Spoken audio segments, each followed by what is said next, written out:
My team and we've investigated countless haunted locations, but we always felt we were on the outside looking in. That changed last week. During a preliminary sweep of this school, our thermal camera captured something that stopped my heart. A 6-foot shadow, tall and imposing, moving with silent purpose between these very desks. It was a stark black void against the ghostly heat signature of the empty room. That one image is why we're back. We knew we couldn't just be observers anymore. We had to be the bait. The door just slammed shut behind us, the echo swallowed by the sudden, heavy silence. There's no janitor with a spare key. No way out until the sun comes up. We are locked inside this classroom for 24 hours. For decades, students have sworn they can still hear the principal's yardstick crack against a desk at 3 a.m. tonight. We're here to give whatever's listening something to interact with. We need more than a fleeting shadow, we demand proof. My heart is already pounding a frantic rhythm against my ribs. If we make it out of here, if we don't become just another ghost story whispered in these halls, do us a favor and hit that subscribe button. You will not believe what we captured. Let's talk about the history, because this isn't just any room. This classroom was built directly over the school's original 1922 boiler room. Picture it. A brutal January morning. The heating system groans and then fails completely. The building plunges into a deep, unforgiving cold. Tragically, some of the children never warmed up again. Since that day, the stories have piled up like forgotten textbooks. Every teacher who's been brave enough or foolish enough to stay past midnight has quit within a week. They speak of doors slamming with impossible force, chalk snapping in midair as if an unseen hand grew frustrated, and always the faint whisper of a small boy's voice saying, "I'm cold," echoing from the old ventilation shafts. We dug deep into the county death records. What we found was a void of information. 7 children, 1 principal, all dead around the same time, with absolutely zero official explanation for their ends. Locals say the principal, a severe disciplinarian, still patrols these upper floors. A tall, dark shape of a man enforcing an order that transcends death. You can almost feel his gaze on the back of your neck, his silent, eternal judgment. And the children, they're rumored to still be here, their faint laughter heard near the old boiler room. Their toys, marbles, a jump rope, occasionally found moved from where they were left. This whole school, isolated and flanked by a 150-year-old cemetery, feels like a time capsule of sorrow. It's more than a building. It's a monument to a forgotten tragedy, a place where the past doesn't just linger, it actively breathes. And just like that, sunset. The last sliver of orange light bled from the sky, taking with it any shred of comfort. We slid the heavy, ornate brass key into the lock, heard the metallic click, and then, with a definitive snap, deliberately broke it off in the keyhole. No turning back, no escape clause.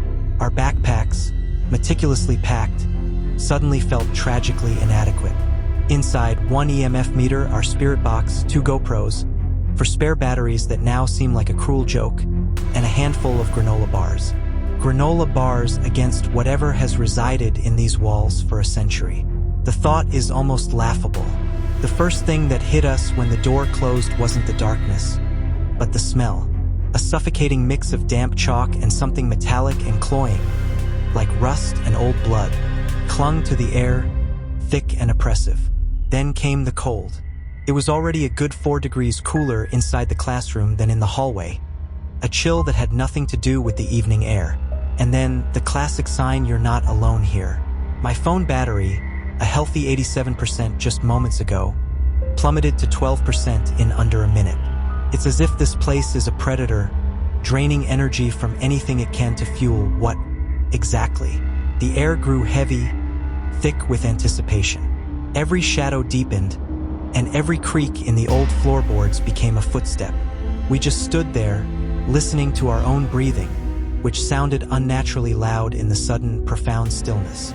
The clock on the wall blinked to 9:14 p.m. That's when the welcome party started. The EMF meter, which had been resting at a calm 0.2, suddenly screamed to life, spiking to 3.1, then 3.5, then 4.0. It wasn't a flicker. It was a sustained surge, a clear sign that something unseen was flooding the room with energy. My partner, Alex, gripped my arm, her eyes wide. Before we could even process it, the spirit box crackled. Amidst the rushing white noise, a distinct, guttural voice sliced through the static. Math. Just that one word. We hadn't said anything, hadn't asked a question. The device just answered.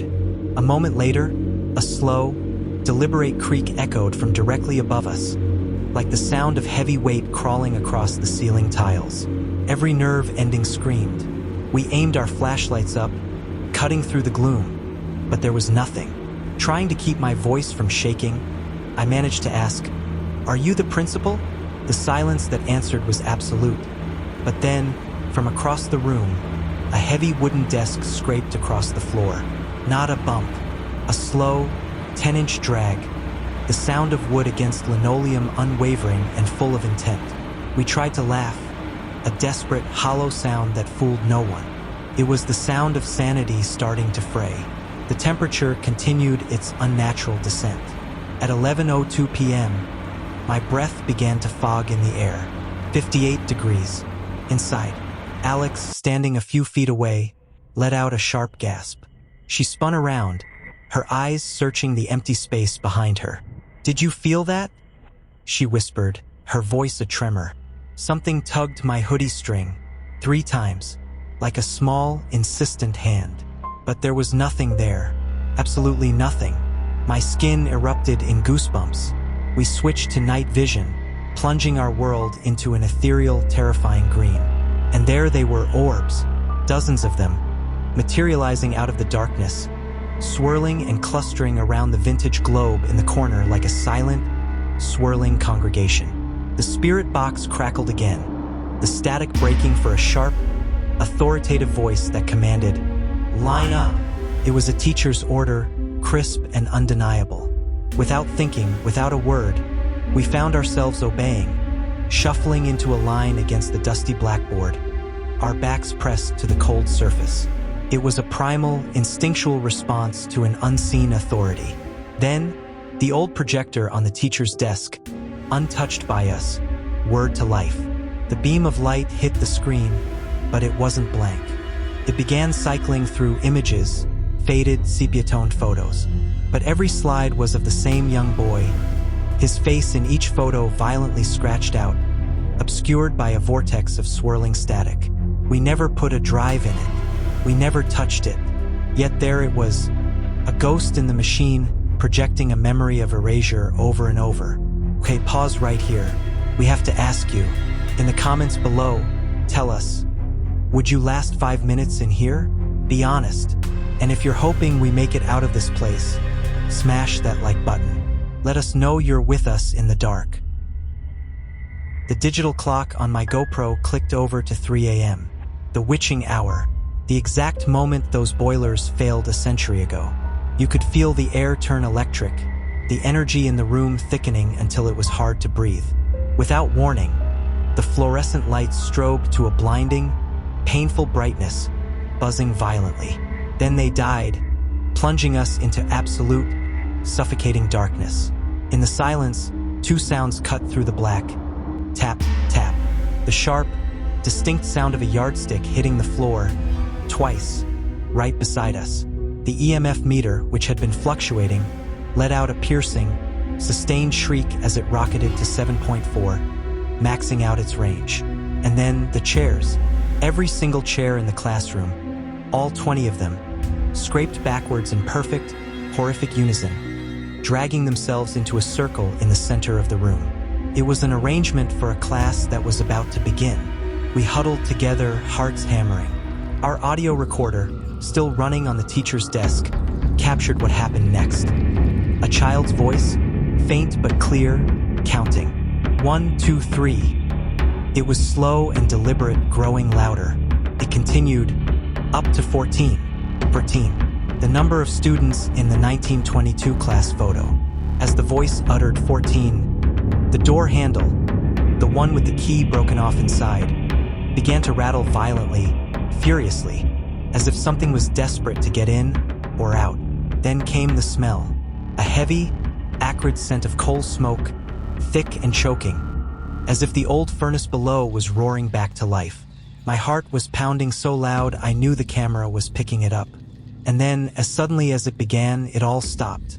A profound, absolute silence descended, so heavy it made my ears ring. It was the kind of silence that screams. The clock read 3:30 a.m. We were still frozen in the center of the room, backs pressed against each other, too drained to even think. No more words from the spirit box, just a low, humming static that felt alive. Alex started to whisper pray, her voice a tremor in the quiet. I found myself staring at the ceiling, counting the tiles, a desperate anchor to reality as my mind threatened to unravel. Slowly, the room began to warm. The oppressive cold receded. And then we saw it.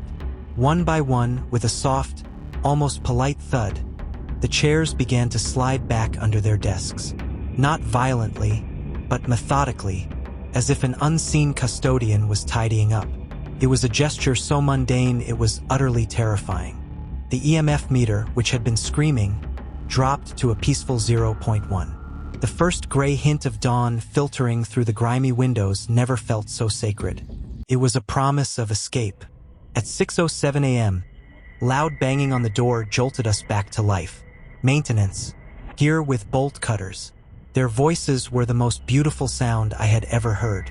We stumbled out into the pale morning light, blinking, our eyes stinging from exhaustion and the lingering smell of coal smoke. Every muscle ached, but we were out. Then one last impossible twist. The camera batteries, which had been completely dead just hours before, now showed a full charge. Figure that one out. We tried to high-five the janitor, but he recoiled, his eyes wide. "Your breath," he muttered, shaking his head. "It smells like coal smoke. There ain't no way I'm stepping 1 foot in that room today." Even he, the man who had seen it all, wouldn't cross the threshold. It was the chilling confirmation we needed. This was real. We walked into that classroom armed with skepticism. We walked out with irrefutable audio of a child counting to 14, thermal footage of a 6-foot shadow, and the undeniable imprint of a yardstick tap on the dusty floor. So, we put it to you, was it all a shared hallucination brought on by old fumes?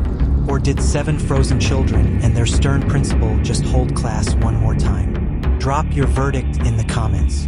Subscribe, because next time we're going straight into the boiler room. We're going home now, to sleep, with every single light in the house on.